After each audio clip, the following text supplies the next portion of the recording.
It was important to me to have a big love affair in the novel and to examine different aspects of love.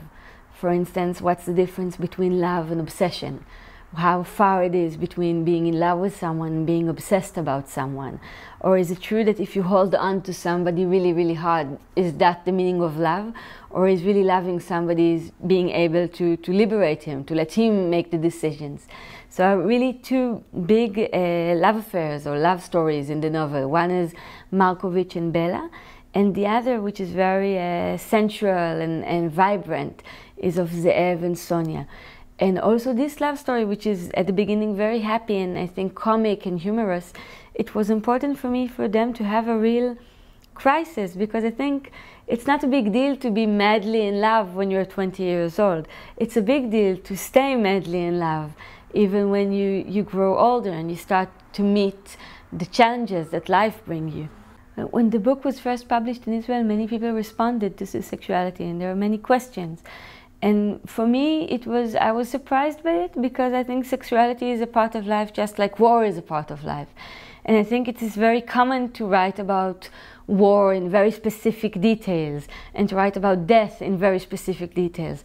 But when you write about eros, when you write about libido in very specific details, then people are always like, they examine you. And I think especially when you write about female sexuality, it's very clear to us that men that come back from war want to make love.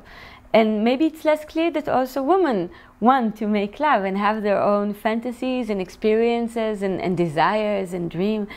And as a woman, it was very important to me to go back to the time of my grandmothers, who were not capable of talking about these things, because a good woman would never talk about these things in their times. But the fact that they couldn't talk about it doesn't mean that they couldn't actually do it. And it was important to me to go back to this time and look at the women and allow them to enjoy life and to celebrate their body and to celebrate their sensuality. And indeed in Markovitch, the sexuality is a way also to make a character be more alive, to understand not just how she acts in her work or with her friends or when she's angry, but also to understand how does she act in bed. One Night Markovitch is a book that happens during wartime, but I think even during wartime, people live, they fight because they want to live, they want to make love, they want to laugh, they have their dreams and their hopes and their little fights that have nothing to do with war. I mean, even in wartime, you want to educate your kids and your kids are fighting, or you have to make the laundry or make dinner, and did somebody like your food or didn't like your food? And I like the idea that you have in the background this very mythological moment in Jewish history. You have the Holocaust, you have Second World War, you have the founding of Israel, which is very mythological. But behind the scene of the mythology, you have people being people, which means that they make love and they hate and they dream like people.